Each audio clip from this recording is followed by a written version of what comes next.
సంస్కృత సాధన కార్యక్రమే అనంతర అంశః వాంగ్మయం. వాంగ్మయ విషయంలో మనం ఈరోజు శంకర భాష్యం గురించి తెలుసుకుందాం. శంకర భాష్యం అనగా ఆది శంకరాచార్యులు భాష్యము రాశారు. భాష్యము అంటే అది టిప్పణిలాగా తీసుకోవచ్చు. ప్రతి శ్లోకాన్ని కానీ సూత్రాన్ని కానీ దాన్ని తన సొంతంగా వ్యాఖ్యానం చేయడాన్ని భాష్యం అంటారు. కానీ అక్కడ ఆ సందర్భాన్ని ఆ మంత్రములో కానీ శ్లోకంలో కానీ ఏ అర్థమైతే ఉందో ఆ అర్థాన్ని ఆ పరిధిలోనే ఉంచుకుంటూ భాష్యం రాశారు శంకరాచార్యులు.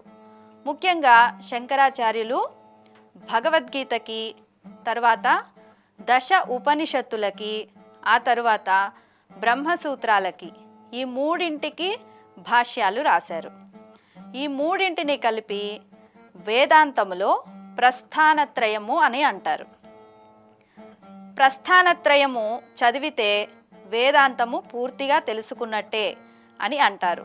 అది కూడా శంకర భాష్య సహితంగా ప్రస్థానత్రయము అధ్యయనం చేస్తే మనకు వేదాంతం అనేది పూర్తిగా అవగతం అవుతుంది.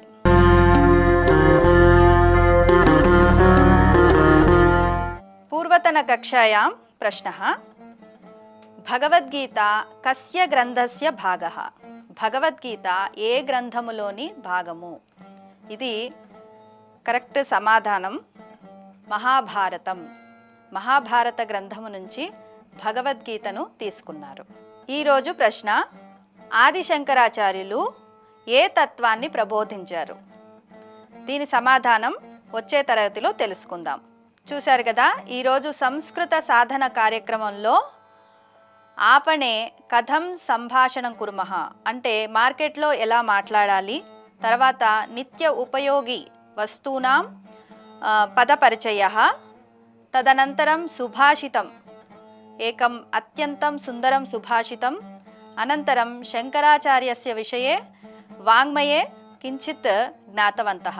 ఆగామి కక్షాయాం పునర్మిలామः. ధన్యవాదాः.